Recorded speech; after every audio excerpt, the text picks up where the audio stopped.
ईद के उत्सव पे ममता बनर्जी ने फिर से अपना मुंह खोल दिया। जी हाँ, उस मुंह खोलने के बाद से उनकी जो नई स्पीच आई है उसमें अलग तरीके से इस बार बीजेपी को टारगेट किया गया है। जी हाँ, ममता बनर्जी का जो एकमात्र वोटर बैंक जो सेफ अभी इस टाइम पे बंगाल इलेक्शन के अंदर पड़ा हुआ है, वो अभी भी 30% मुस्लिम ही है। उसके अंदर मैं आपको बता दूं, सिर्फ बंगाली मुस्लिम्स नहीं है या नॉर्मल मुस्लिम्स नहीं है, वहां पे बांग्लादेशी मुस्लिम्स भी हैं। और ये जो पर्टिकुलर मैसेज ममता बनर्जी ने इस पूरे स्पीच में बोला है, ये एक्चुअल में बंगाली लोगों के लिए है ही नहीं, ना फिर ना कि सिर्फ बंगाल के लोगों के लिए। ये एक्चुअल का एक मैसेज है जो कि अगर हम ध्यान से देखें तो उन बांग्लादेशी मुस्लिमों के लिए है, जो जिन आधे लोगों को ऑलरेडी गवर्नमेंट निकाल चुकी है और आधे लोग धीरे धीरे निकल रहे हैं। ममता बनर्जी अपने स्पीच में शुरू करती हैं ये बोलना कि हम बीजेपी का रूल यहाँ नहीं आने देंगे, बीजेपी हमसे हमारे लोगों को नहीं छीन सकती है। बीजेपी ने जिन जिन लोगों का नाम वोटिंग बैलेट से हटाया है, मैं उसके लिए अपील करूंगी, हाई कोर्ट जाऊंगी, सुप्रीम कोर्ट जाऊंगी, लेकिन तुम लोग को जस्टिस दिला के रहूंगी। इलेक्शन में मात्र 1 महीना बचा हुआ है ढंग से, अगर आप ध्यान से देखें तो इसमें कौन सा हाई कोर्ट और सुप्रीम कोर्ट में अब जाके कोई फर्क पड़ेगा। ये सब सिर्फ आश्वासन है, और ये सब सिर्फ और सिर्फ अगर आप टेक्निकली देखिए तो नहीं कहते हैं कि एक फ्लेक्सिबल सिचुएशन, बस की फ्लेक्स कर रहे हैं कि यार मैं ये कर दूंगा वो कर दूंगा। एक्चुअल में ऐसा कुछ नहीं करने वाले हैं। दूर दूर तक ममता बनर्जी अब फेंकती हुई दिखाई दे रही है, क्योंकि उनको लग रहा है कि चलो हिंदू तो मेरे हाथों से चले गए, बांग्लादेशी भी मेरे हाथों से चले गए, एक काम करती हूँ जो मुस्लिम वोटर बैंक है ना मेरा, उसको सुरक्षित रख लेती हूँ। अगर उसको भी सुरक्षित नहीं रखा तब तो बुरी तरीके से हार हो जाएगी मेरी, मतलब चारों कोने चित हो जाऊंगी और शायद मुझे कोई पूछे भी ना इसके बाद से। ठीक है, तो ममता बनर्जी के दिमाग में यही एक चीज तब से चल रही थी। यहाँ पे ये चीज तो बहुत अच्छे से क्लियर हो गई। अब आगे बढ़ते हैं। इस पूरी स्पीच के दौरान ममता बनर्जी ने काफी चीज बोली। जो बंगाल इलेक्शन के बीच में जो बंगाल का पूरा भी सिनेरियो बन रहा है, उससे ये साफ साफ पता चल रहा है कि ममता बनर्जी की स्टार्टिंग ऑफ बंगाल इलेक्शन, जब जब मतलब बंगाल इलेक्शन का आगाज हुआ था, बीजेपी सॉरी बिहार इलेक्शन के बाद से, जब आरएसएस पहली बार अपनी पहल डालते हुए दिखी थी वेस्ट बंगाल के अंदर, तब से ममता बनर्जी बस एक इशू पे चिल्ला रही है। वो क्या है? उनका एसआईआर। जो गवर्नमेंट 14-15 साल रह चुकी है, उसके पास एक पॉइंटर डेवलपमेंट का नहीं है बताने के लिए। ममता बनर्जी अभी तक ऐसे और सिर्फ एसआईआर की बात कर रही है। अरे उनके पास कोई और तरीका नहीं है अलग सा कुछ बोलने का। और उनके जो उत्तराधिकारी अभी इस टाइम पे दिख रहे हैं, अभिषेक बैनर्जी, उनका भी वही हाल लग रहा है। वो भी यहाँ पर मुझे कुछ खासा लग नहीं रहे हैं कि उनको भी डेवलपमेंट का, इंफ्रास्ट्रक्चर का या कोई रोड मैप उनको पता हुआ है। उनको भी ऐसा कुछ पता नहीं है। वो भी एक ही अपना मेजर केंद्र लेके चल रहे हैं, वो है हम बीजेपी को हरा देंगे, बीजेपी को हटाना है, बीजेपी को नहीं आने देना है, हम आपके साथ हैं, हम आपके साथ रहेंगे, हम सहयोगी। ये वो लोग भी यही कर रहे हैं। उनका भी ऐसा कुछ है नहीं कि जैसे कहते हैं ना कि कोई मैनिफेस्टो लेकर आना है। जैसे इंडिया के जब आप और सारे स्टेट्स के अंदर देखते हैं, जब इलेक्शन कैंपेन होता है तो लोग बताते हैं कि हमारे देश में ये प्रॉब्लम है, हमारे स्टेट में ये प्रॉब्लम है, हम कोशिश करते हैं कि हम इस बार ये स्कीम लेकर आएंगे, वो स्कीम लेकर आएंगे, ऐसे लेकर आएंगे। पर बंगाल के पूरे इलेक्शन के अंदर ममता बनर्जी के कैंपेनिंग के अंदर एक भी रेलेवेंट पॉइंट सामने नहीं आया।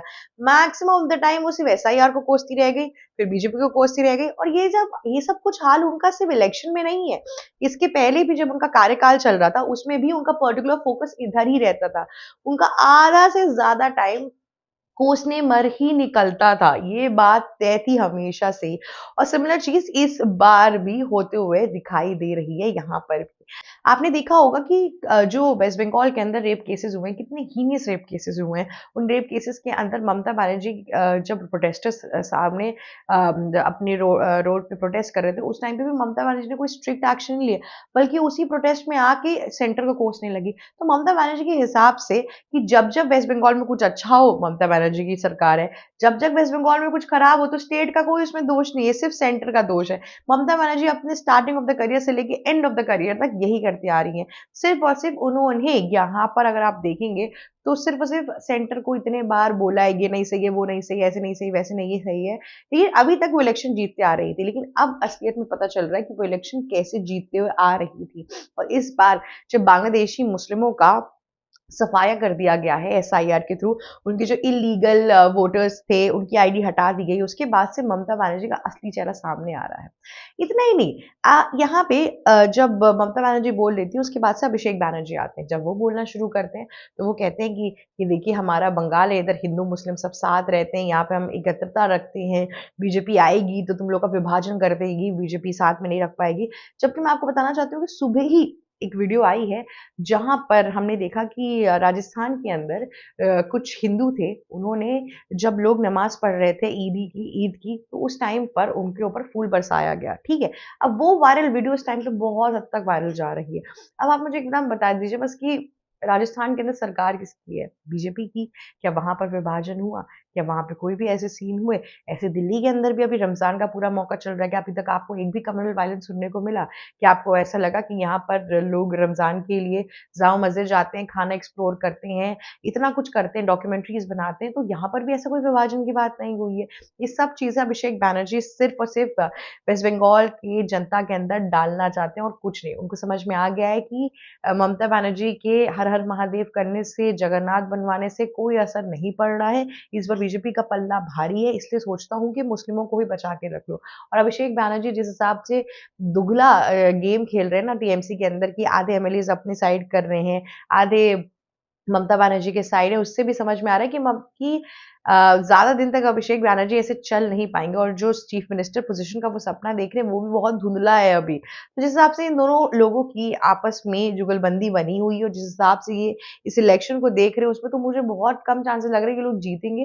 पर ये बात है कि ममता बनर्जी अपनी इन सब हरकतों के चक्कर में ऑपोज़िशन में जो अच्छा खासा अमाउंट ऑफ सीट लेना होता है, वो भी लेना अगर भूल गई, अगर वो भी नहीं ले पाई, दिक्कत असलियत में वहाँ आएगी। क्योंकि वो होता हुआ दिख नहीं रहा है इस टाइम पर। देखिए, बंगाल इलेक्शन अपने बहुत क्रूशियल स्टेप पे आ चुका है। शुवेंदु अधिकारी हर तरीके से वहाँ पर तैनात हो चुके हैं। टीएमसी के बहुत बड़े-बड़े नेता ऑलरेडी टीएमसी को छोड़ के बीजेपी में शामिल हो चुके हैं। तो एक तरीके से टीएमसी बहुत ही ज़्यादा इस टाइम पे वीक दिखाई दे रही है। पर टीएमसी की एक चीज़ अच्छी है, उनकी जो कॉन्स्टिट्यूएंसीज़ है, उनमें उनकी पकड़ बहुत ज़्यादा अच्छी है और बहुत सालों से वही है। तो बीजेपी का वहाँ पर छोटे-छोटे कॉन्स्टिट्यूएंसीज़ में अपना नंबर बनाना, वोटिंग राइट्स जीतना और ये सब कुछ करना, ये थोड़ा मुश्किल दिखाई दे रहा है यहाँ पे अगर मैं आपको सच्चाई बताऊँ तो। लेकिन ऐसा नहीं है, पिछली बार भी बीजेपी ने ऑलमोस्ट 38% सीट्स 38% वोटिंग रेशियो उनका गया था, टीएमसी का 48% गया था, तो बहुत ज़्यादा आंकड़े में डिफरेंस नहीं था। इस बार भी सिमिलर चीज़ होते हुए दिख सकती है। इस बार क्या पता कि अमित शाह ने जो बोला है कि अब की बार हम बंगाल लेकर जाएँगे, तो क्या पता वो लेकर ही जाएँगे। और दूसरी चीज़ बीजेपी का यहाँ पे एक और दिमाग रहेगा इस पूरी चीज़ के अंदर कि कैसे बीजेपी का एक चीफ मिनिस्टर बैठाया जाए ये पावर के अंदर, जिसमें सबसे ऊपर नाम आ रहा है शुवेंदु अधिकारी का। शुवेंदु अधिकारी ने पहले भी बहुत काम किया है, पर पहले उनके काम इस तरीके से जज के सामने नहीं आए थे, जितना इस इलेक्शन में सामने आए हैं और जिस हिसाब से उन्होंने पूरे एक्टिव पार्टिसिपेशन की है, बांग्लादेश के पूरे मैटर के दौरान, इस टाइम पे बंगाल के दौरान, हर चीज़ों में, वो एक चीज़ है जो बहुत ही ज़्यादा इस टाइम पर एक नया उगता हुआ सूरज की तरह देखी जा रही है। पर अब देखते हैं कि इसके आगे का शुवेंदु अधिकारी बनते हैं कि नहीं, पर अभी तक तो जो सबसे चहीता चेहरा दिख रहा है, वो शुवेंदु अधिकारी का ही दिख रहा है। और बाकी दूसरी बात ये भी कि ममता बनर्जी जिस हिसाब से सुप्रीम कोर्ट की अर्जियाँ मार रही हैं, कुछ भी कर रही हैं, वो सब कुछ भी फुलफिल अभी नहीं होने वाला है, क्योंकि ऑब्वियस सी बात है इलेक्शन की डेट आ चुकी है। अब बस नॉमिनेशन फाइल करने जाना है, उसके बाद से फिर वो दिन दूर है, जब आप वो सोच रहे हैं। उसके बाद से इलेक्शन के बाद हारेंगे या जीतेंगे, उसके बाद से वो पूरी की पूरी जो उन्होंने टाइमलाइन सोची हुई है, फिर वही वो करते हुए आगे बढ़ते रहेंगे और कुछ नहीं होगा। आज के लिए बस इतना ही। अगर आपको ये वीडियो अच्छी लगी तो लाइक, शेयर, सब्सक्राइब और कमेंट करना बिल्कुल मत भूलिएगा।